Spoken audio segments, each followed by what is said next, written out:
Hey, thanks for listening to another show here. This time around, we're going to touch on driver health and some of the issues we see within the industry. We're going to have Dr. Dixon on to speak about a few of the current trends, what's going on, and if she knows of anything new we need to know about coming down the line. But first, Brad's got a few things to say. Yeah, real quick. We're getting close to tow show season. And Florida is the first one of the year, and one of the big things at the Florida show every year is the golf outing. It's kind of taken on new ownership this year. There's a new organization running it. All the benefits of it go to the Survivor Fund. The Survivor Fund pays out up to $9,500 to families when a qualifying death occurs. So, it's a very important thing in our industry right now, not only to try to prevent these accidents from happening, but when they do, how we can take care of our own and help those families out. So last year, the Survivor Fund Golf Classic was the 14th year for it, and it raised almost $15,000. So that's a big chunk. And, this year I would like to see that get beat, that 15 grand. If we can get more than that, that would be awesome. So if you're going to be in Florida, if you're going to be there a little early, play golf. Whether it doesn't matter if you're good or not. I've played in it and I've lost a lot of balls in that water. So you can do the same just to help out. So survivorfundgolfclassic.com. You can reach out. You can find all the information you need. That'll be on Thursday the 16th. So kind of before the show gets going. So check it out. So if you like hitting them balls around, go ahead and join. Get down there and help the cause. Yeah, if you want to play with us, reach out. Maybe we'll get out there with you. But we got Dr. Dixon on. She's well known. We actually met her last year in Florida. Speaking of Florida, she's known as the driver's doctor. So she's very familiar with CDL regs, with not just over the road guys, but dedicated run guys, local guys, anybody that's kind of basically their office is their truck. They're in their truck all day. That creates a whole set of health issues. And it's better for everybody if we can kind of address those, figure out how you can be a little happier, a little healthier, a little more productive, and how to make some good decisions and some tips and tricks. And then the compliance end of it too. What's coming down the road, what new regs might be out there. So this should be good information. It's a little different than anything we've done. But I'm big on health, on everybody in our organization. And I know it's hard. I know it's hard. So hopefully we can learn a few things here. Yeah. We'll be right back with Dr. Dixon. All right. We are back. And as we said before the break, we're with Dr. Dixon, and she's with the Drivers Health Clinic, and she's going to answer some questions and hopefully clear up some misconceptions. Thanks to social media, there's about as much, there's probably more bad information out there regarding driver health issues than there is good information. So she's here to provide the good information. For sure. It's crazy what's out there. Thanks for having me. Sure. Can you give us just a quick rundown of what you do and where you're at?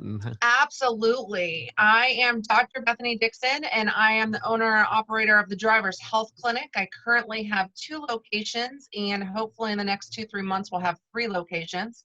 I'm inside the TA truck stop in Wildwood. So right off exit 329, you're actually inside the truck stop itself. Come on in. I never require appointments, so if I'm open, come on in. The second location is inside the Petra, which is a little further north at Highway 318. That's exit number 368. And soon coming to South Jacksonville. Oh, beautiful. Very nice. I do DOT physicals, your drug and alcohol testing if you get hit with a random or pre-employment, post-accident. I'm also a chiropractor and a registered dietitian, so I've got all kinds of titles under my belt. All right. You run the gamut there. Awesome. Everything a driver needs, really. I try. That's what I'm here for. And there's probably not a truck driver who's been driving more than a year who hasn't driven right past both those spots. So well, that's the hope, is to bring it out there to the drivers and make it more accessible. I mean, it's really hard for your drivers to have any health care, with the industry, and especially the over the roaders and the long hauls. I mean, making an appointment, knowing what's going on, and your tow truck drivers work 24/7. They never know where they're going to be. So to make an appointment and actually be able to keep it is really difficult. So bringing healthcare to, the industry was my goal. And I've been in a truck stop per se for about 3.5 years, but I've been doing the DOT physicals since the law kicked in 2014. Okay, great. Awesome. So just kind of get us up to speed here. What are some of the main driver health trends going on right now? I would think with as hard as it is to actually stop and take time to rest and have a good meal and to know where you're going to be, when you're going to be there, I would think that leads to a lot of health issues. I know we probably see it in our own fleets, but what are you seeing? For sure. Obesity is definitely something that, we see in the United States in general, but my drivers, find it a little more difficult to, have a healthy meal and plan their meals out. So my number one goal when I talk to all of my drivers is, what are you drinking in the cab? What do you drink all day? Are you drinking water? Or are you drinking, soda? Are you drinking sweet tea full of sugar? What is it you're actually taking in? Because the more sugar you're drinking in your drinks every day, the higher your weight gain is going to be, and the more likely for high blood pressure and diabetes and all that goes with it. So that is my number one question, and the first thing that I try and change is get rid of the sugar while you're sitting doing nothing. It's one of those things that gives you a very, very little pleasure very quickly, and then it's gone, and then you have this residual effect of all this weight gain and problems to the body, just by drinking those sugary drinks. Yeah, I've got a guy on the way to work every morning. We happen to stop at the same gas station, and I see him walking out, and he's usually got a couple Mountain Dews in his hand, and I don't know, a Snickers, some sort of candy bar, and I just shake my head. I'm not exactly the finest example of good eating, but gosh, I'm not going to start my day off like that. And if you are, that's going to lead to some big problems eventually. For sure. And a lot of people are like, oh, well, I just drink, a coffee, and coffee is fine. I have no problem with coffee itself. It's, what are you putting in coffee? And they're like, oh, I don't put sugar in it. I was like, really? Are you putting flavored, creamer in there? And they're like, oh yeah, it's half a cup of vanilla creamer. I'm like, so it's half a cup of loaded sugar on top of the cream and coffee. So, there's a lot of things out there that people aren't aware of that are sneaking up. And I have drivers that are like, well, I got off soda and I put more weight on. I'm like, okay, so what did you switch it out for? And their answer is either high C or juice or, lemonade or, something that is equivalently bad. So, going from one bad to another bad isn't going to change anything. So, I personally, it took me a while. I was a Dr. Pepper fanatic for years.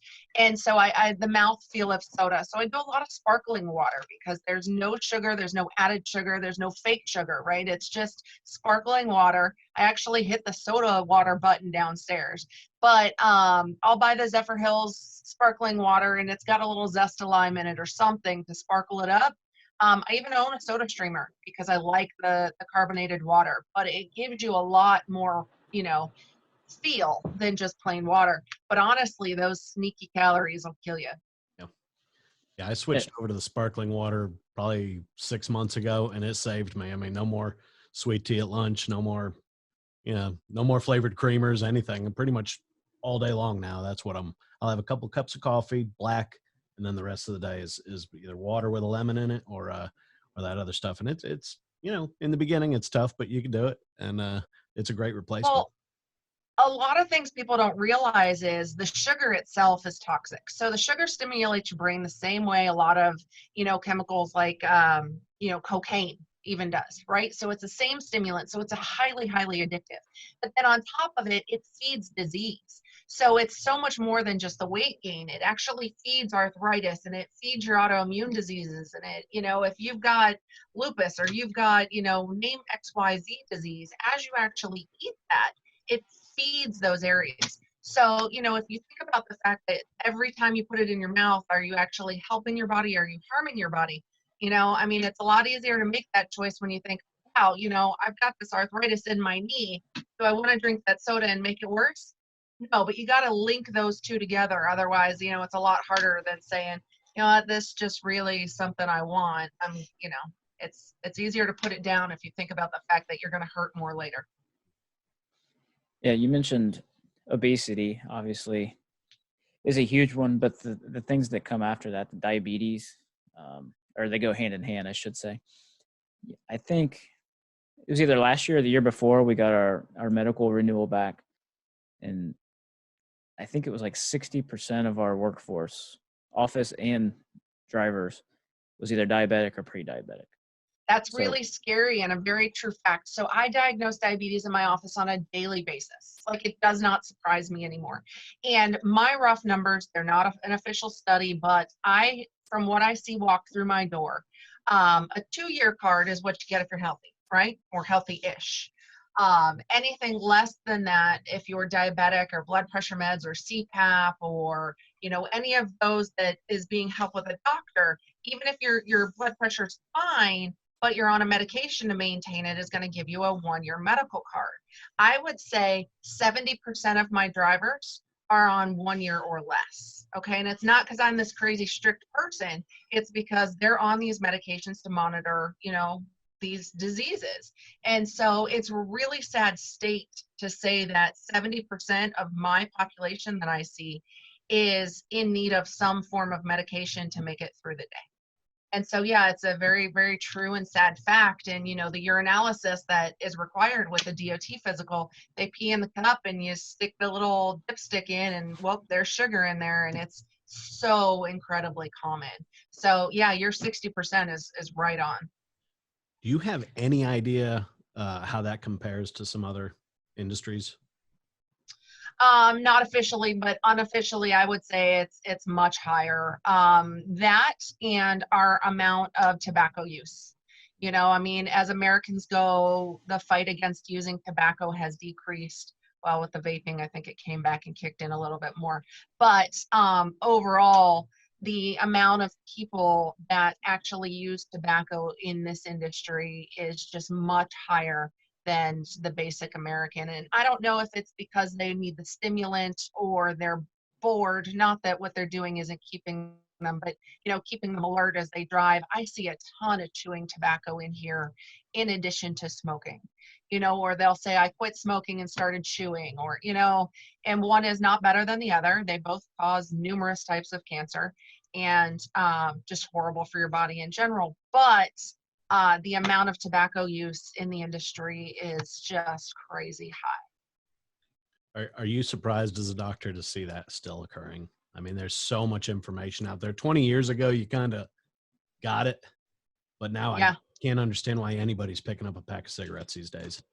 As a doctor, it kills me. A lot of people don't realize the other things that happen. So, I have a guy that'll come in just in general and he smokes or chews, and the link between tobacco and other problems such as heartburn. So, if you're taking in tobacco itself, whether it comes in a vape pen or chew or however, actually reduces the pressure of the esophageal sphincter. And what that is that's that little tight part between your esophagus and your stomach that holds all that acid in. So they may not realize that, when you've got constant chronic heartburn and indigestion that you're popping all these Tums for, well, really you're making it 10 times worse because the tobacco is causing half of that. So, there's a lot of links out there that they don't even put 2 and 2 together that are causing harm. But smoking causes over 16 types of cancer. So it's not just lung cancer, it's stomach cancer, it's esophageal cancer, it's lip cancer, it's skin cancer, all of these things out there that are just, crazy. And they're like, yeah, well, I smoked and I don't know why I got XYZ cancer, but it's not lung cancer, and not that one is better than the other. And they just don't realize how harmful all of these toxins are. So yeah, it's really sad to see that with all of our education out there that we haven't heed the warnings. Not to mention it's expensive, I alone just would not be pouring money. You might as well roll up a dollar bill and light it. That's just crazy to me. So. Yeah, and all those issues cost the employer, and the employee money on the medical renewal every year. Yeah, Absolutely. and I mentioned diabetes is what kills us.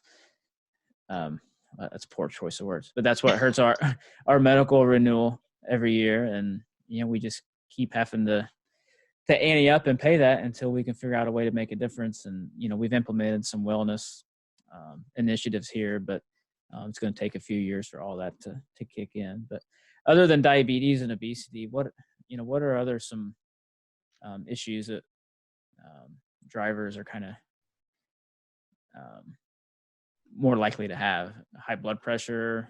High blood I would pressure think. for sure. It's a very stressed out industry. It's very stressful whether or not you know when and where you're getting your loads, you're picking them up from. The stress of not being able to be with your family is regular as maybe a different career. Again, the poor diet choices, the increased tobacco use. Blood pressure is one of the highest things that I see. That being said, if people could take the time and actually, do some breathing tricks. I know it sounds kooky and crazy, but I mean, take some time and, breathe and relax and those kind of things. You're driving down the road and some idiot cuts you off. Rather than scream, yell, and throw your hands, if you take, 30 seconds and take some deep breaths, it actually helped your body so much more. You can affect your CO2 level and actually calm yourself down rather than, work yourself back up. But those things, they also affect your adrenaline levels. And, a constant high adrenaline is really bad for your body as well. So we need to learn to actually step back and, deal with the stress. And what you guys do is such a stressful career that you really need to take that time and implement those things. So, I know the guys don't want to hear take some time and do yoga, but if you could even get up and stretch before you got in your truck, stretch when you get out of your truck, and do those kind of things that'll self-help in the long run, to decrease that adverse effect that the stress is having on your body. So one thing I hear a lot is, it's the little things that matter. It's the little things that'll help. And one thing that comes up a lot is something as small as find the farthest parking spot at the truck stop, not the closest one. Can something that small really help?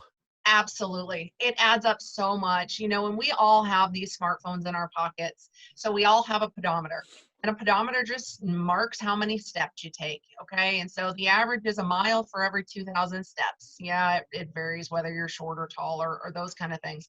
But the average is 2,000 steps is a mile. And so, if you park in the back and you have to take more steps to get here, or you take the stairs instead of the elevator, every little bit helps, because it wasn't just that one day that you sat on your butt that caused you to gain 15 pounds, right? It was all those little things and all those little steps. So yes, absolutely. And if you are at a stop overnight or you have your break, make a lap or two around the truck stop or make a lap or two wherever you are. Most places have tried to implement an area where you can do some form of exercise. We don't have an actual gym inside this TA, although we do in the Petro, so come use it. I find nobody uses it. But we do have a flight of steps. So you know what? There's guys that come up and ask if we have a gym. I'm like, nope, but you can turn and go down, up and down those stairs 10 times. Go for it. So I mean, make the effort to make sure you're healthy and get those extra steps in, because it makes a world of difference. No, do you have any other? I think a lot of the issues stem from not only the stress and what you're drinking, but what you're eating. Being on the road, not knowing where you're going, and really living in a truck, not having a refrigerator, those kind of things. Do you have some meal prep or some meal advice that our guys can use? Absolutely. Stay away from the white stuff. So get rid of the sugar, the flour, carbohydrates, those kind of things. And I know that sounds difficult, but get rid of the bread.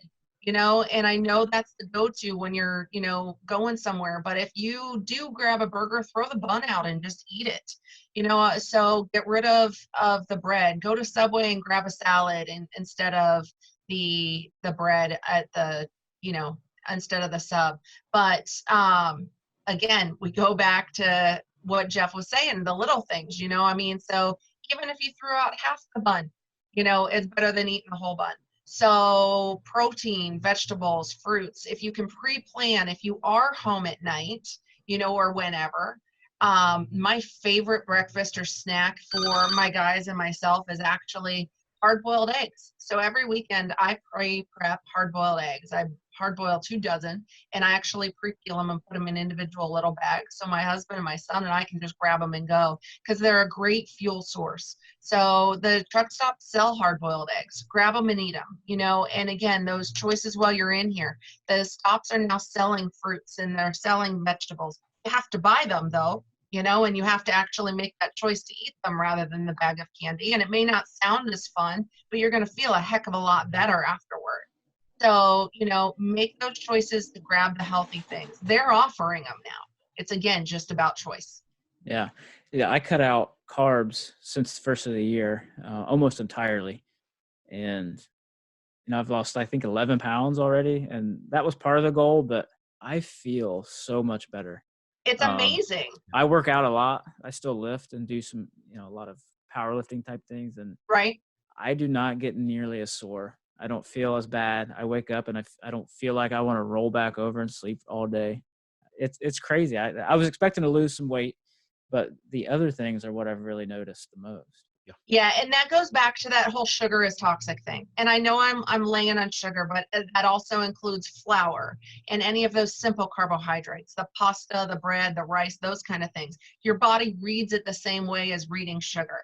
So when you pick up whatever XYZ carbohydrate is, whether it's your bag of chips or candy or, your roll with bread on it, with butter on it, it's the same thing, and your body reads it the same way. So it's a toxicity going in. It makes you feel sluggish. It makes you feel, tired, like you had said. So just like you're saying, you not only are going to lose that weight, which is a fantastic thing, but you also are actually going to feel so much better, and your body, your muscles are going to be able to metabolize that, the food you're taking in 10 times better, and your energy level is going to go up, and all of those things. So yeah, that's a great point.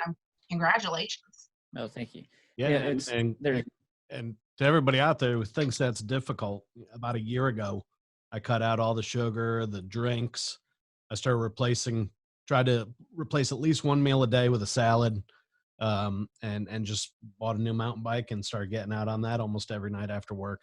And almost effortlessly, I'm down almost 35 pounds. That's so exciting. Just little changes, and I'm not starving. I'm not miserable. Contrary to that, I feel great.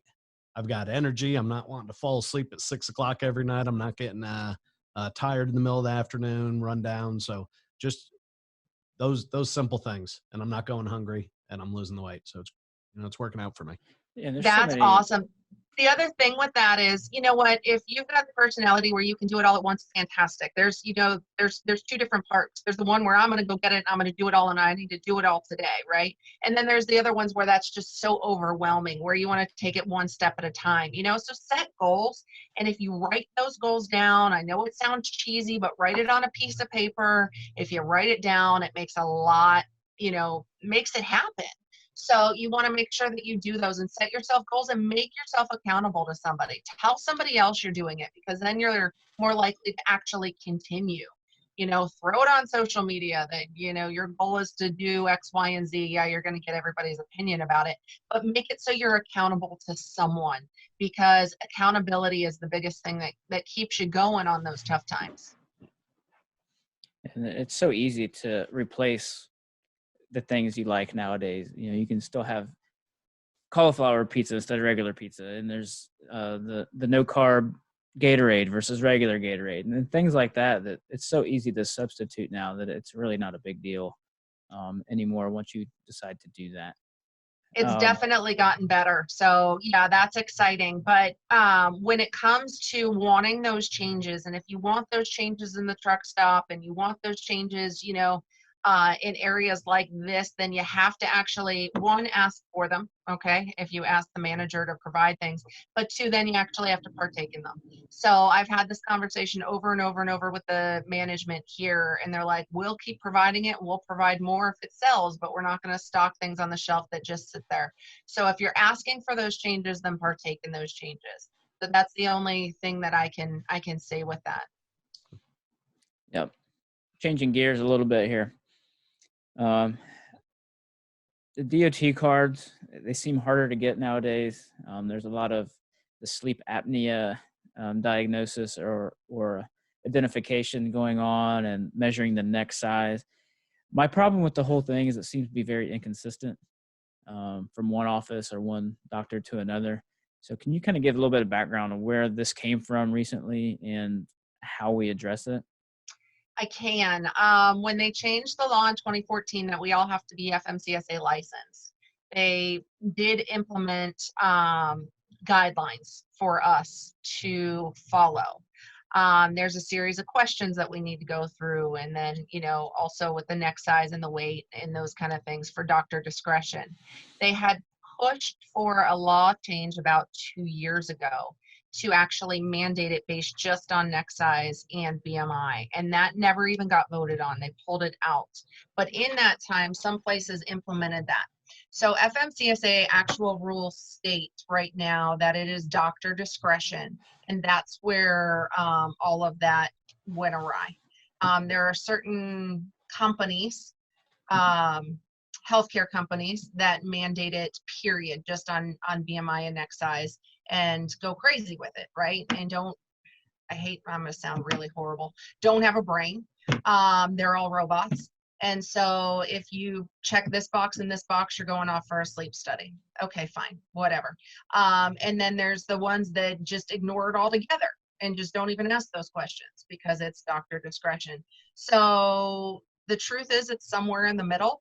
And I know that's not what you want to hear, but it is what it is right now.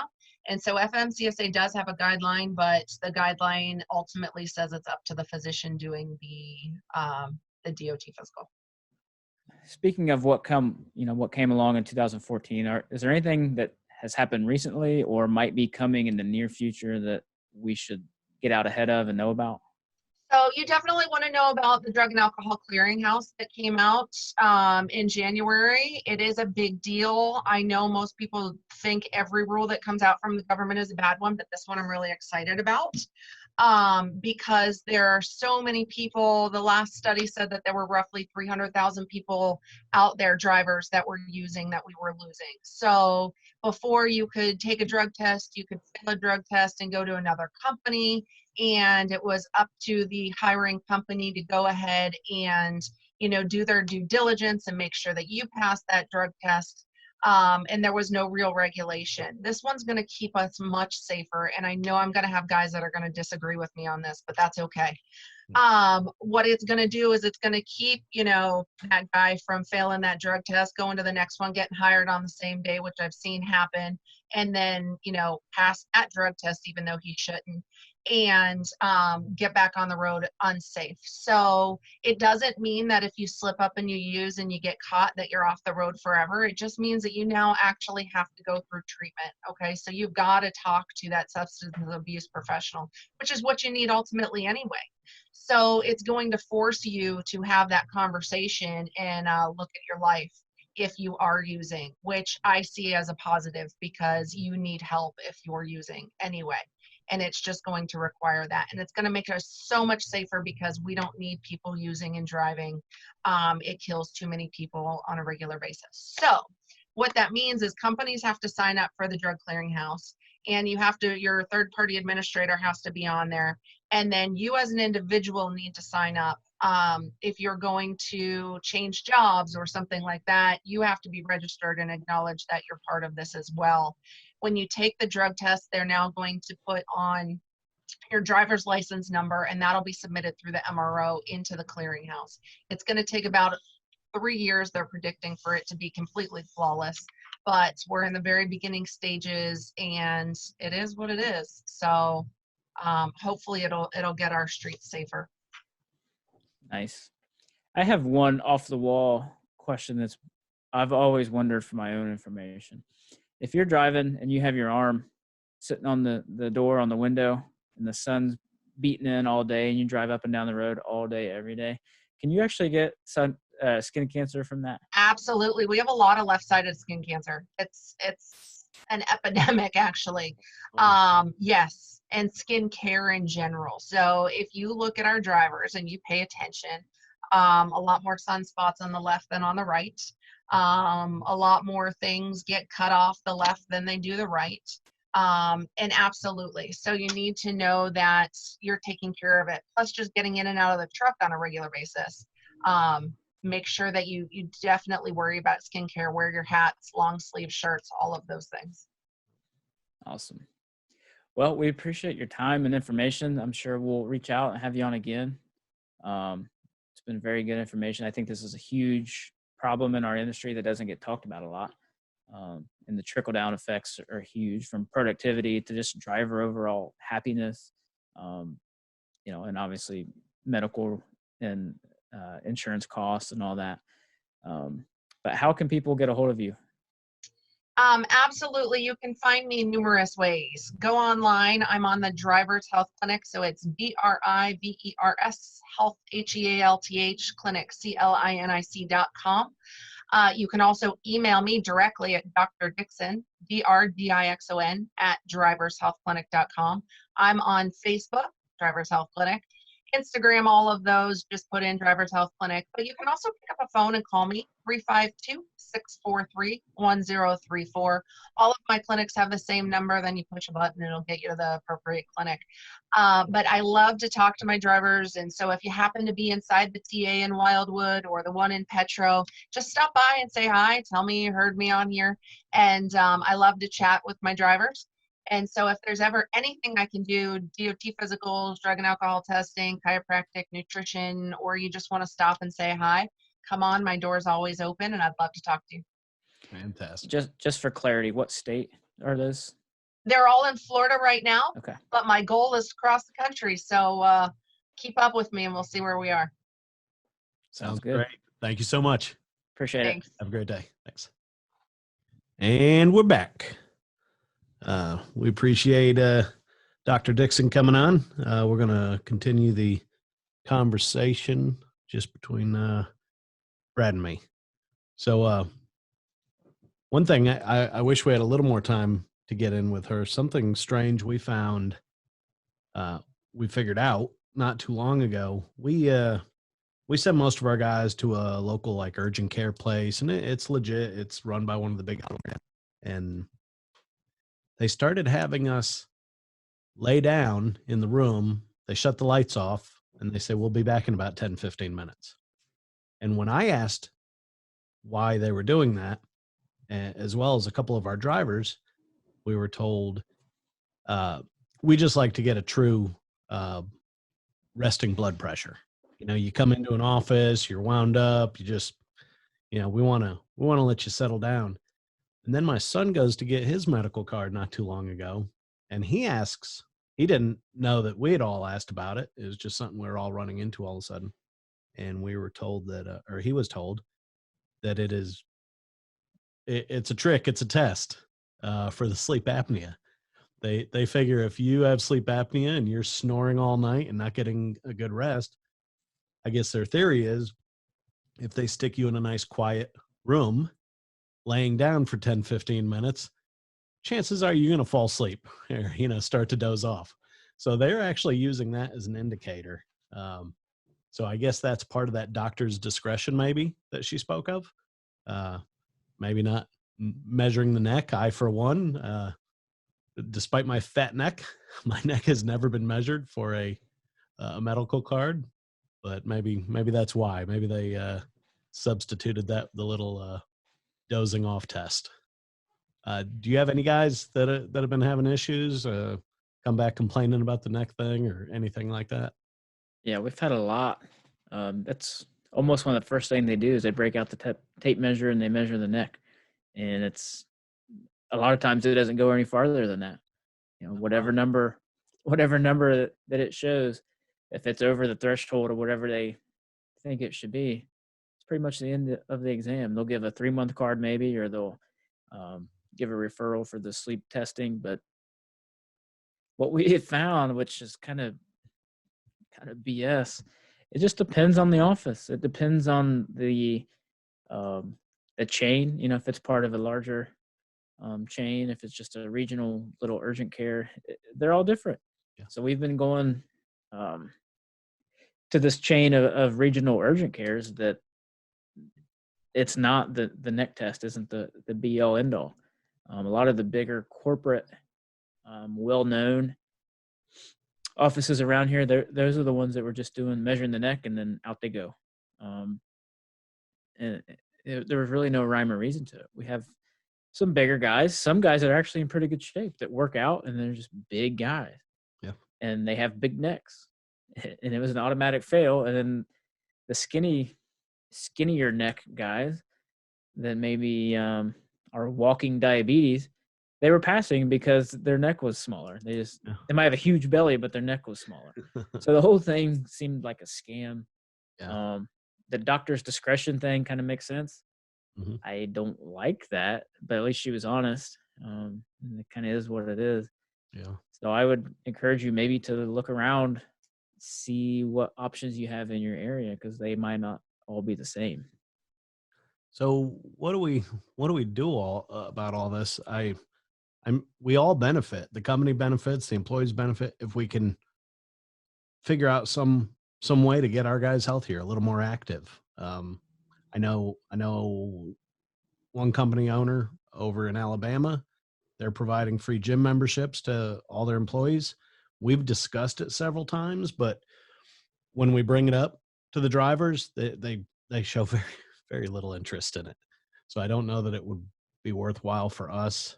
You know, I honestly think that the small changes are where it's at. You know, replace one meal a day with something green and leafy, or you know, do a little more walking. I think those little changes.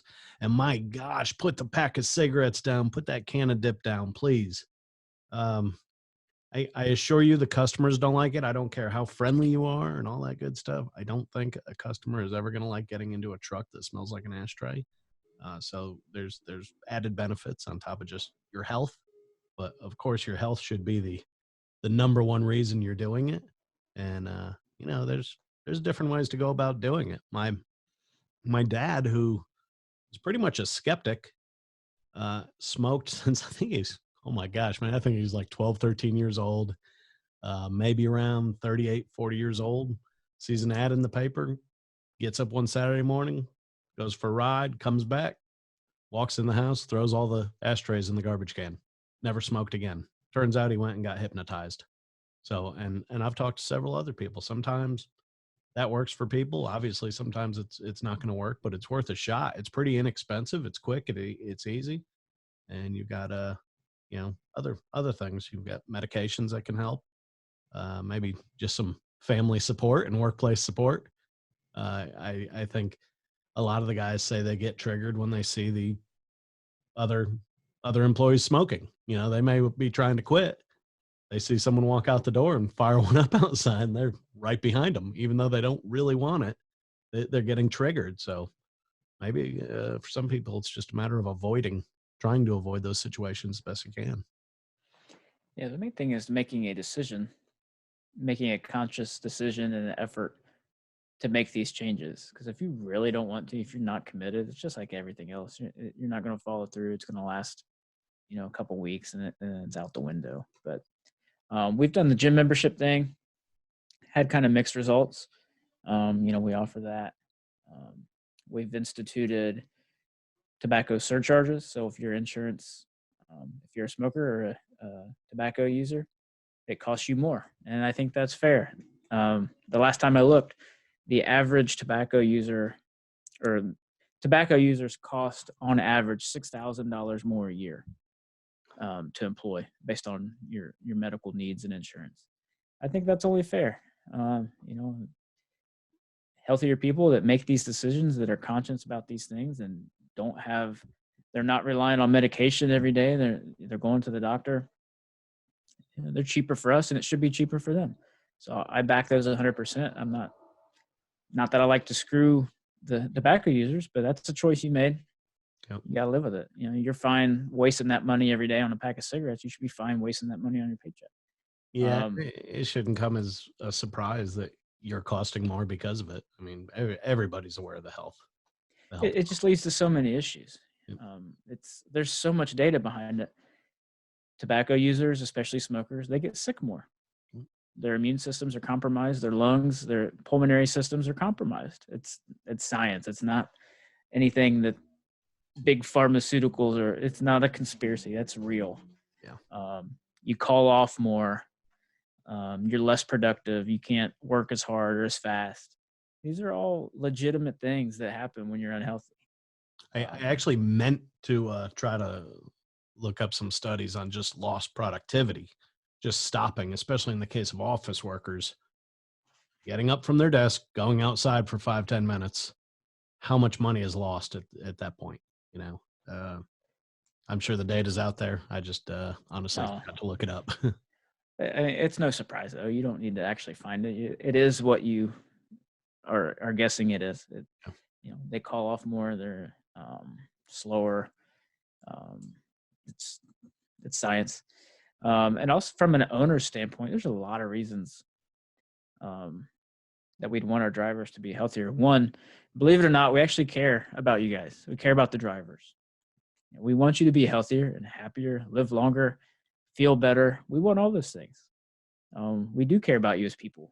You're not just an employee. You're part of the family. Just like I would want, my relatives to quit smoking or to eat better, to exercise. I want you to too. But there is financial side of it. The healthcare costs are one thing. The lost productivity is one thing. Another thing to think about is the image of smoking. We have a hard time of fighting that reputation within our industry anyway, of how we appear to the customer. So, smoking, it does offend some people. Some people don't like seeing it. They don't like smelling it. Some people are allergic. I'm allergic. I'd prefer somebody did not smoke in front of me. I wouldn't complain about it necessarily, but it gives me a hard time, makes me have a hard time breathing. So aside from that, as an owner, especially, I don't want ashes in the truck. I don't want the cab smelling like smoke, damaging my $100,000 rollback, or who knows how many $100,000 heavy. Yeah. Smoke damages the headliner. You get burn holes, ashes everywhere. It stinks. Just the funk that gets all over everything. So there's a lot more to it than just us trying to be big brother or trying to keep an eye on you. Yeah. We we actually, we take it a step further. When we get a truck, we put a decal on the passenger door just above the handle. This is a non-smoking truck. If you get in here and believe that our driver has been smoking, please report it to us. And nobody ever has. My plan was to give them, if somebody calls in, give them a gift card or something, thank you for looking out for our company's image and our equipment and everything. Nobody's ever called in ratting out a driver, but I think it at least shows that even if they do, maybe the driver fires up one when he gets out, starts talking to the customer. At least I feel that shows that the company is trying to be considerate of the customer. I'm guessing you weren't a fan of airplane seats having ashtrays in the armrests. I don't know if you even remember that. No, I mean, I am amazed that at one point you were allowed to smoke, Yeah, that's and have fire inside of a vehicle that's traveling hundreds of miles an hour, thousands of feet above the ground. But yeah, obviously there was can't even carry a Q-tip in your pocket now. times were different. And I was trying to explain to my son the other day, we went out to eat, and we were in a booth separated by a half little window from another booth. And I was trying to explain to him that used to be the difference between smoking and non-smoking. Oh yeah. Just how that mattered, I don't know, because it was just blowing right over top of you onto you and your food anyway. But the whole thing seems silly to me. But yeah, times were different. We see, unfortunately, we all know about line of duty deaths and people getting struck on the side of the road. But how many? You see just as many, well, really more, about people dropping dead of a heart attack, or that had high blood pressure or diabetes and lost a limb or whatever from these health related issues, shared within our industry on Facebook, and all these different places. That there's enough dangers in this industry. Yeah. That walking around being a ticking time bomb and a walking heart attack, that's something you could control. You can't control how other people drive and if they move over, slow down, whatever. Yeah. Control yourself. Make these changes. So and kind of a call to action for some of the owners. When there's still companies making their guys run 6-7 days a week around the clock, that's not good for your health either. Not being able to take a break and have a couple days a week downtime. Maybe you can hire someone else for the weekends to give them a break. But we play a part in this also. I saw one company owner talking about, I don't know if they followed through with it or not, but they are actually considering buying the cheap Fitbit for every one of their employees and start having like monthly challenges, step challenges. Sure. Yeah. That is it's actually pretty economical. The basic Fitbits do not cost much anymore. And gosh, if you can just make sure you get a few extra steps every day and you got a chance to win, a couple $100 at the end of the month, that's great. So, I mean, there are things we can do as owners to encourage our guys to get a little more healthy. Yeah. I mean, give them breaks. Give them, I understand this business. I understand the call flow and how this all works. Make sure you free them up time to get something to eat, to give them time off a couple of days a week or whatever it is, to not call them out every night. Figure it out. Give them a break. Make them take, if you offer a vacation, make them take it. Yeah. Make them get away for a week or 2 weeks or whatever it is you offer. Don't let them cash it in every year and work 365 days a year. Make them take a break and get away. Encourage that. Give them the time they need to go to that baseball game or whatever it is with their kids that not only gets them away from the truck and the business, but, gets that off their mind. If they're working and they're all pissed off because they're missing, that play or dance recital or whatever, it's not good for anybody. No. So encourage that. There's Biggest Loser contests. There's the Fitbit challenges. There's all kinds of different things you can do to try to make a game out of it, incentivize them. The reduction in healthcare costs should be motivation enough, but a lot of times, obviously, it's not. So anything you can do that way to encourage that type of behavior, it will be huge. Like you said, the small things add up. So like you said, we do play a part in this as owners. Yeah, it was kind of funny. I've actually tried to come up with ideas to incentivize our people to stop smoking, mainly the office people, because they're the ones walking away from the phones, walking outside. That drives me nuts. Yep. If we went to a no smoke, no hire for smokers, we probably have no applicants around here. Smoking still seems alive and well in the South. I'm sure some places are worse than others, but kind of just joking, throwing it out there to see what kind of response I got. I said, man, what if I told all of you, if you didn't have a cigarette for the next 90 days, I'd give you each $500. And all of them joking around. I mean, nobody was just being a jerk about it. All of them said, sure, I can wait until my lunch break, hop in my car, go have a cigarette, and then smoke the rest when I get home and collect that $500. I'm like, that's not the point. That's not the point. We're talking about real results here. And, it was all said playing around, but it just couldn't be enforced like the steps or the weight loss. So, but chances are if you get them out walking, get them losing a little bit of weight, maybe that might be the key to get them to feel a little better about themselves and try a little harder to quit next time. Because they've all got the same story. They quit this time. They quit for a few months. Then they went back. We have one guy that quit for several years, and he was out. He was coming back from a run, and a driver at the yard actually called him and said, hey, man, you on your way back to the yard? Yeah. You mind stopping at the gas station and get me a pack of Newports? And he says, yeah, no problem. That's all it took. He got back in his truck, put that pack of Newports on his dashboard to drive half a mile back to our yard. And that's all it took. That pack sitting there. He opened it up, popped one in his mouth, fired it up. And that was probably about 12, 13 years ago. And he's a smoker again ever since. So that's sad to see for me. And the bad part about smoking, drinking, eating right, it's hard.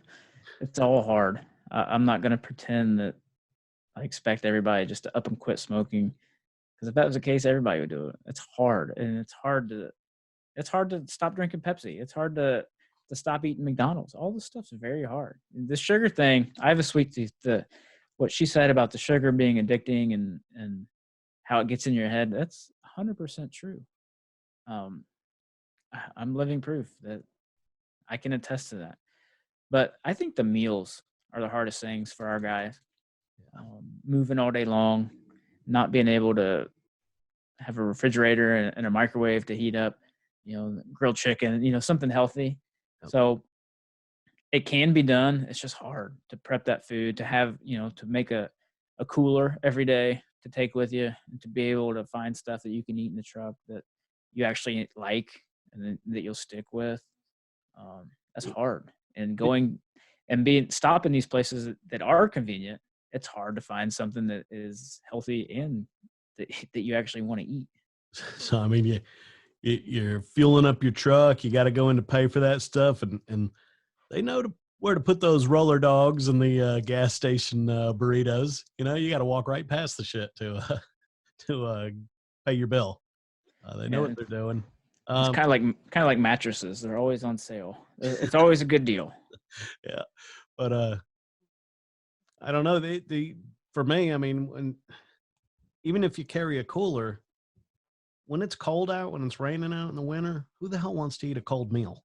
You want a hot meal, so you're that more likely to run in that gas station and get that hot roller dog, or warm roller dog.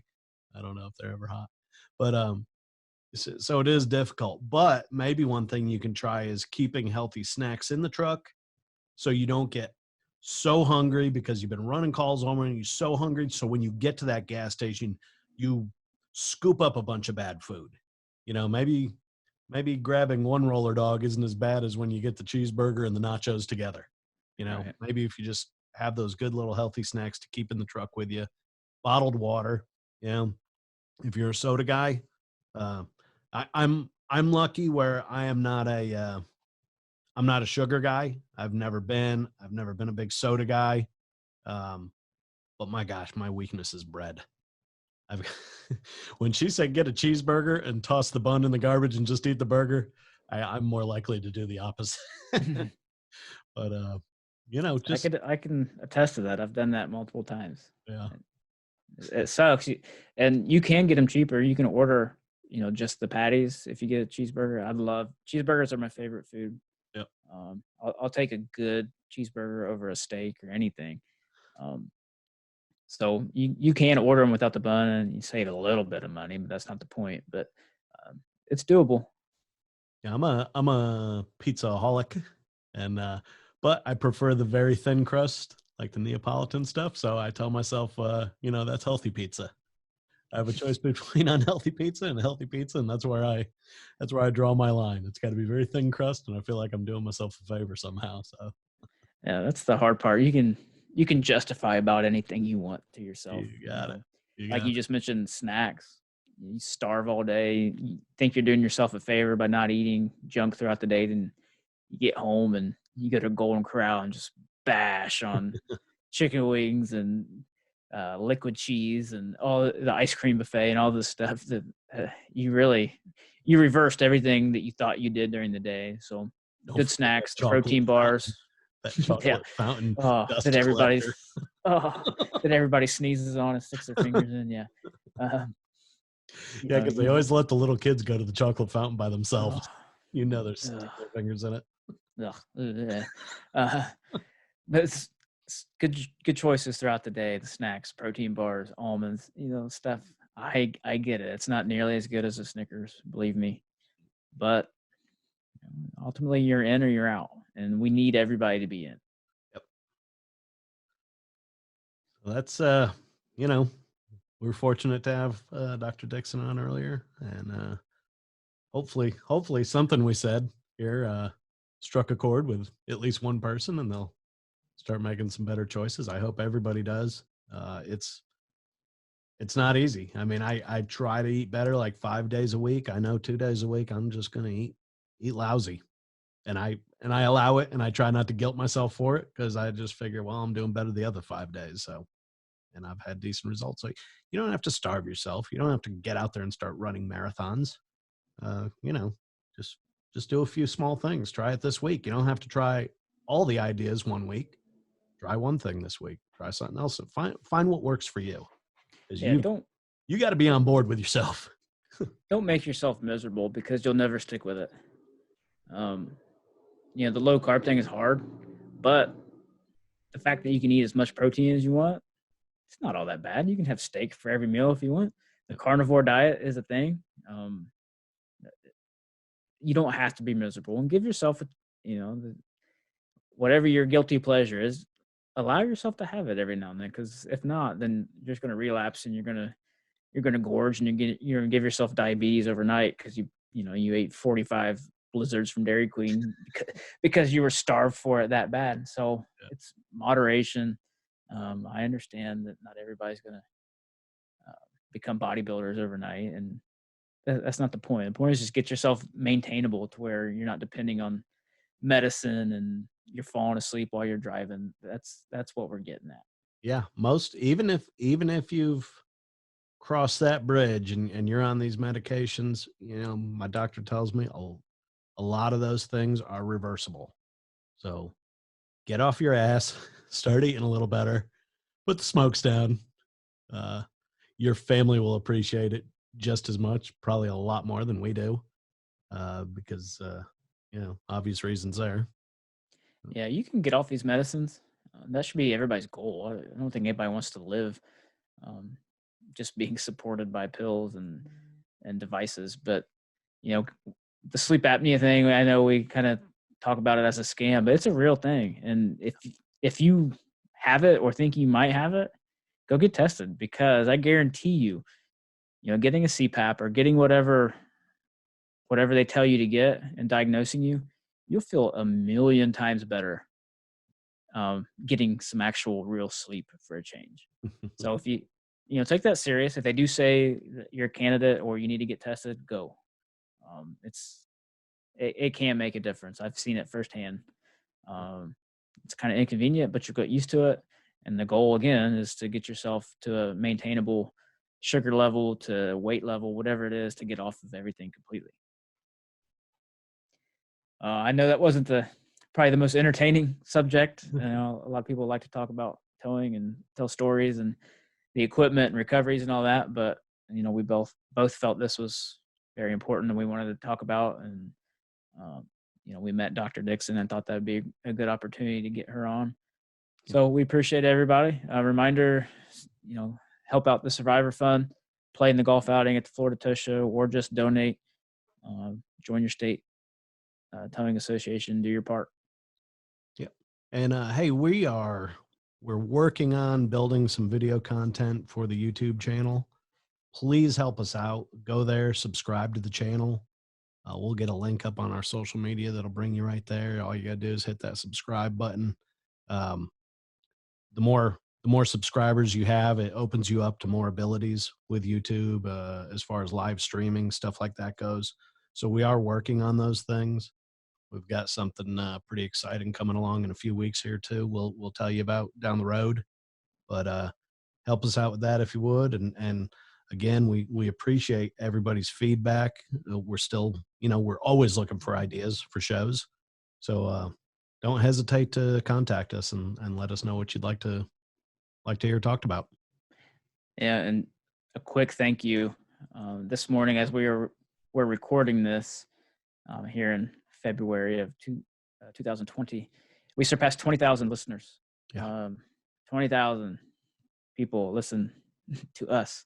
Yeah. It's crazy to think about, but we appreciate everybody. Hopefully you're getting some value out of it, because apparently some people are, so they keep coming back. So we will do our best to keep finding information to pass along and to make a difference in the industry. But we need your help again, like you just said, to give us feedback and ideas and what you guys want to hear. So help us out. We appreciate everybody, and we'll see you next time. Absolutely. Thank you.